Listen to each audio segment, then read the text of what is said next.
What you are about to experience is out of this world. Politics, history, and of course, a lot of entertainment. It's time to rock it with the Docket.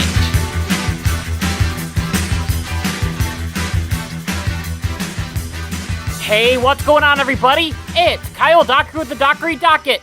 We are here with our very 134th episode of the Dockery Docket. I'm excited to be here, and I hope that you are excited to be here as well. And if you are excited to be here as well, make sure to go down below, hit the like button, hit the subscribe button, so then you never miss one of my videos. So, I have a confession to make, and I'm really mad because usually I am better than this, but I might have accidentally kind of spread misinformation by accident. It was an accident. As last week, and also on Tuesday, I talked about the whole Trump indictment thing in Georgia, and Trump getting his mugshot and all that stuff, and so I get a notification on my phone that said, Trump's mugshot is here, and I got super duper excited. I clicked on the link, and this was the mugshot that I saw. I got excited, so I took the picture and spread it everywhere. I put it on social media, I sent it to friends, I started making memes and banners for the Dockery Docket Facebook page. I was super excited because I got it first. I did it. And then the news broke that it was a fake mugshot, and then we were graced with the actual Trump mugshot. Just look at this masterpiece. This is probably the greatest photo of Trump that we have ever seen. I believe that the Democrats and the judge in Fulton County were stupid for making Trump take a mugshot, because already Trump has made over $7.0 million over this mugshot. He's putting it on shirts, he's putting it on mugs, he's putting it on hats, he's putting it everywhere, and people are buying it up. And I'm also planning on buying either a poster of the mugshot or a shirt with the mugshot on it. Along with that, separate companies are making their own versions of the mugshot and selling it on mugs, t-shirts, stickers, hats. This photo will be ingrained in every single American's memory. And it is interesting to think about that both Democrats and Republicans are thrilled that this mugshot was taken and released. The left loves this image because they can claim that they finally got Trump, and this makes Trump look like the criminal that they think he is. They also love that it is the first mugshot of a former United States president, once again making history, but not for a good reason. And the right loves it because it makes Trump look like a bad donkey. Sorry, I don't swear. Use the biblical term of donkey. It is a picture of vengeance. It is a picture of rage. It is a picture of revenge and resistance. It is a picture for the right to show the left and say, look, you have gone way too far with these different indictments. For both parties, the picture means something different. And I don't think I've ever seen a picture that has done that since the blue and black or white and gold dress. However, the night wasn't done for Trump, as Trump was in the jail for about 15 minutes. He came back out after paying the bond and made this statement. Thank you very much for being here. I really believe this is a very sad day for America. This should never happen. If you challenge an election, you should be able to challenge an election. I thought the election was a rigged election, a stolen election, and I should have every right to do that. As you know, you have many people that you've been watching over the years do the same thing, whether it's Hillary Clinton or Stacey Abrams or many others. When you have that great freedom to challenge, you have to be able to, otherwise you can have very dishonest elections. What has taken place here is a travesty of justice. We did nothing wrong. I did nothing wrong. And everybody knows it. I've never had such support, and that goes with the other ones too. What they're doing is election interference. They're trying to interfere with an election. There's never been anything like it in our country before. This is their way of campaigning. And this is one instance, but you have three other instances. It's election interference. So I want to thank you for being here. We did nothing wrong at all, and we have every right, every single right, to challenge an election that we think is dishonest, that we think is very dishonest. So thank you all very much, and I'll see you very soon. Thank you very much. Now with this little interview, Trump is speaking in legal terms, trying to make sure that he doesn't incriminate himself, which is good for his case. His lawyers probably told him, hey, Don't say anything ridiculous. Then at 9:38 p.m., Trump posted to his Twitter account for the first time since he was banned. Let me just say that the Twitter world went absolutely nuts. The post, as of right now, has 250 million views, and according to Elon Musk, it got 10 million views per hour. Listen, this may be the return of the old Trump. The Trump that we used to know and love. The troll, the 2016, posting memes, posting funny things. We are laughing and enjoying politics again. This moment in time reminds me a lot of 2016. It is a breath of fresh air from how I felt last week. Trump is back. And even after the Republican debate, which I don't plan on doing a review on because it was boring, Trump still won that debate because the candidates kept talking about Donald Trump. And while they were debating, Trump was on Twitter talking to Tucker Carlson, which once again broke Twitter. Along with that, Trump's polls are going up, and even recently there was a poll showing that support for Trump was going up in the African American community, which could swing this election. Along with that, Trump is getting a boost in the Republican nomination polls and the polls against Joe Biden. Now, speaking of Joe Biden, where has he been? What has been going on with him? I honestly haven't talked about him in a while because, well, he and his DOJ were trying to lock up their political rival, which was more important than Joe Biden spending time at the beach. Anyway, Joe Biden has a crisis on his hands right now, as there's a real tragedy in Maui, as there was a massive forest fire that hit the island, which is a part of Hawaii. According to my sources, the fire was started by high winds, which knocked down power poles, which led to the electrical wires to spark and catch the grass or trees or other vegetation on fire. I mean, the videos coming from Maui are just heartbreaking to watch. The wind is blowing, I believe, at hurricane force winds, which just makes the fire spread more. Multiple houses have been completely obliterated. They're just gone. Cars are literally being melted into the ground. Like, it is a seriously terrible situation there on the ground. And people had to make a split decision on if they were going to stay on the island or go into the ocean to avoid the flames. I couldn't imagine making that decision. And there are so many stories of brave people escaping the flames by jumping into the ocean. One woman spent hours in the ocean clutching a piece of plywood and a stranger's 2-year-old child. A 19-year-old and a 13-year-old escaped the fire with their mother by jumping into the ocean, and the two boys were able to huddle around their mom to keep her warm till it was safe for them to return back to the shore. Sadly, not everyone that jumped into the water was safe, as many people tragically passed away in the water. Along with that, there are people on the island that died just from the fires. As right now, the death toll is at 115 people, and there are reports to be 388 people missing. 14,500 people have been evacuated so far, and some are expecting for more people to tragically pass away from this carnage. I honestly pray for the people of Maui, and I hope that they get the resources and help that they need. However, with everything, this tragedy turned political, as Joe Biden seems to have a pattern when it comes to national tragedies, and it has really hurt him politically, as he tries to play Captain Sympathy,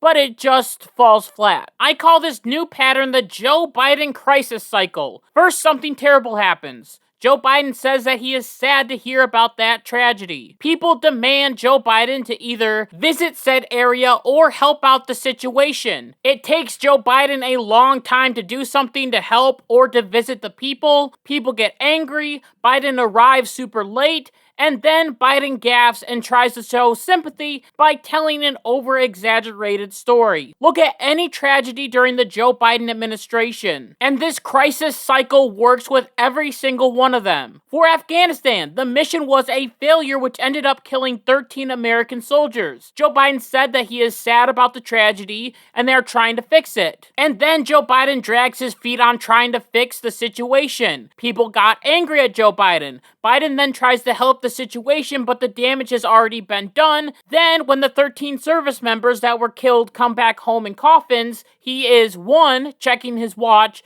and 2, telling the military families that he can relate to them because according to Joe Biden, his son died in Afghanistan as well, which is a lie. He died of brain cancer back home. Still tragic, but not comparable. This was the same situation for the whole Ohio train derailment scandal that took place, and Joe Biden decided to go to Ukraine instead of go to Ohio. So he pushed it on Mayor Pete, who fell into the Joe Biden cycle. He said the tragedy was terrible and that he would visit the city. Then he drug his feet. People got angry. Then Trump showed up, and then he decided to go. But when he got there, it was already too late. And of course, the cycle just keeps on turning because it happened with this situation in Maui. As when the fire started, Joe Biden was on vacation for a week. And then he was criticized for going back on vacation a week after that while the island was burning. Now, I will be honest, I don't really care if Joe Biden goes on vacation. It's not like Joe Biden can go down to Maui and take out the fires himself. However, the problem arrives when at the beach, reporters asked Joe Biden if he had any comment on the wildfires, and Joe Biden responded by saying, "No comment," and even smirked. Just take a look at this. President, any comments on the rising death toll in Maui? Will you come talk about the Hawaii response, Mr. President? Now, the White House is playing damage control and claiming that Joe Biden didn't hear the question, but this still caused an uproar, as even Democrats were angry about this comment. As a former Hawaii state representative claimed, "I campaigned for you. Now, when I lose dozens of my friends, family, and neighbors, this?" So now Joe Biden is in a hole of his own making, and now residents of the island are angry about this situation. They are ticked that Joe Biden went on vacation while their homes burned. And once again, following the Biden crisis cycle, the people feel like Joe Biden hasn't done enough for the island, and it has taken him too long for him to come down and visit the island. As it has been 2 weeks after the fire and Joe Biden still didn't arrive. Joe Biden was there, but where was Joe? Where was he? So when Joe Biden decided to arrive on the island, the people of Maui were angry and decided to make their voices heard, as there was video footage from TMZ showing residents on both sides of the street giving Joe Biden the bird, and one person claiming, "Wow, he's finally here. 13 days. Thanks for nothing. F you." Now, Joe Biden has already sent some aid to the people, as he sent them a one-time $700 check. But everyone understands that this island is going to need a lot more than that to rebuild their community. And of course, it makes sense that the people of Maui want more than a one-time $700 check. So the residents of the island were angry about this, especially after finding out that we are soon going to be sending billions of dollars to Ukraine. Again, on the side of the road, Joe Biden was getting flipped off, and there were people holding up signs demanding that the government give them more aid so then they can rebuild their island, which I hope is coming soon. Democratic representative, also from Hawaii, named Tulsi Gabbard, claimed that unfortunately, again, there is a trust deficit because not only have people not shown up, but it was almost a slap in the face of the people there when the big announcement from FEMA was, "Hey, we're going to give you a one-time payment of $700. Anybody who has been to Hawaii knows that $700 does not go very far at a time when so many have lost everything. So Joe Biden is once again in hot water. He showed up late. It took him a long time to get people relief. And according to the people on the island, it wasn't enough relief. And then when he got there, people got mad at him, so now we have the next step in the cycle. Joe Biden was going to go on stage and gaffe. And gaffe he did, as Joe Biden decided to make a speech thanking people for their efforts to help the island. And Joe struggled to pronounce different Hawaiian officials' names. Now, I know that I am not good with saying people's names either, and sometimes I just give up and say that I can't pronounce a name.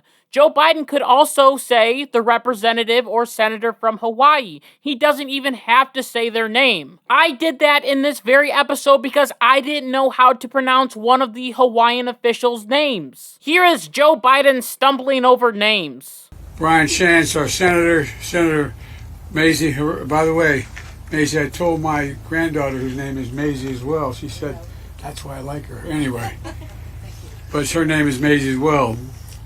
And Jill Takuda, Representative Ed Chase. And then Press Secretary Karine Jean-Pierre did the exact same thing, as she also mispronounced one of the state senators' names, and then even misgendered the female senator by referring her to he, which in some states I believe is considered to be a hate crime. So I will just wait here until the indictment comes after Karine Jean-Pierre. We're waiting.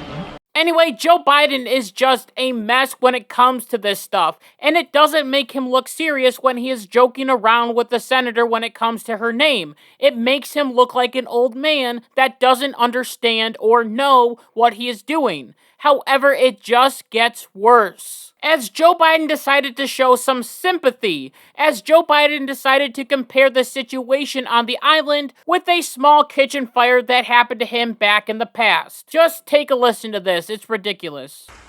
I don't want to compare difficulties, but we have a little sense, Jill and I, what it's like to lose a home. Years ago, now 15 years ago, I was in Washington doing Meet the Press. It was a sunny Sunday, and lightning struck at home on a little lake that's outside of our home, not a lake, a big pond, and hit a wire and came up underneath our home into the heating ducts, the air conditioning duct. To make a long story short, I almost lost my wife, my 67 Corvette, and my cat. But all kidding aside, I watched the firefighters, the way they responded. You know, there's an old expression. I grew up right across the street from a fire hall in Claymont, Delaware. And the expression is, God made man, then he made a few firefighters. You're all crazy, thank God. The only people who run into flames to help other people. And they ran into flames, saved my wife, and saved my family. Not a joke. The smoke, and the firefighters here can tell you, sometimes smoke is so thick from the windows out, it was that thick inside the home. Now, this might have not been the best time to tell this story, especially the part where he claimed that he almost lost his prized Corvette. Could you imagine losing everything that you own in a fire? Your neighbor loses everything. You lose your car, your pictures, your home, maybe even a loved one. And here comes Joe Biden saying, "Oh, I know exactly how you feel." No, you don't. You have no idea how these different people feel. And this is why I believe if there is a tragedy or a death in the family, you should never say, "I know how you feel." This is a PSA for anyone out there. This is not related to Joe Biden. This is just common courtesy. Never say, "I know how you feel," because it is impossible to understand other people's emotions. People grieve differently. People handle different things in a different way that may seem strange to others. But I'm telling you right now, the last thing that a person wants to hear after a tragedy is, "Oh, I know exactly how you feel," and then randomly tell you a story about themselves.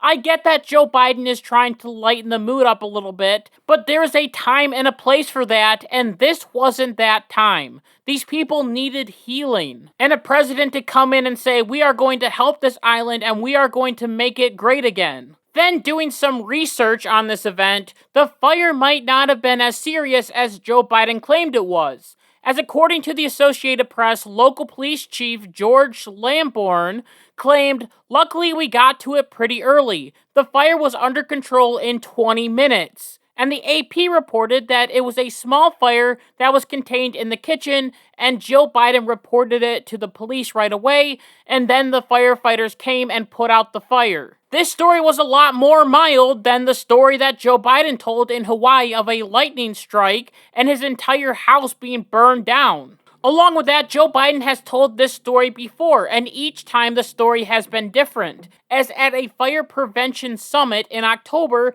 Joe Biden claimed, "We almost lost a couple of firefighters during the blaze," which isn't true. At an infrastructure-focused event in 2021, he said he had a house burned down with his wife inside. which once again did not happen. So Joe Biden over-exaggerated the story to fit Hawaii's issues, because a lightning strike hitting a power line was kind of how the fire started. As I already said, reports are that winds knocked over electrical poles. Now, looking back, Joe Biden has done this a lot in the past, which is why I put it in the Joe Biden crisis cycle, which I now believe is better science than climate change.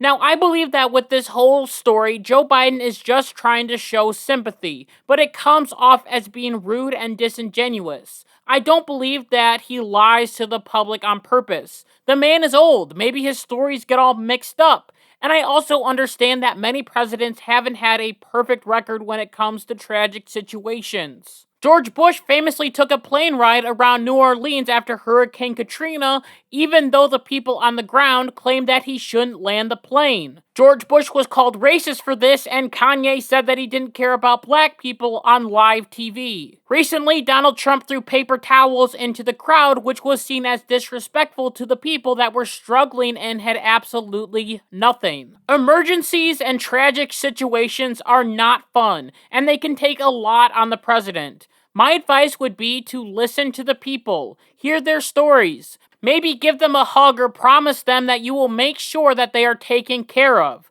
Make sure that you make a statement about the situation right away and never say you don't want to comment on a certain situation. And please, I beg of you, don't joke or lie about your car getting burned up in a fire, because that will just make people more angry. Joe Biden has a few more years left in his presidency, so let's see if the Biden crisis cycle will continue to remain true. And with that, I just want to thank you so much for listening to this episode of the Dockery Docket. And until next time, like my mom always says, be good, be kind, be loving, goodbye.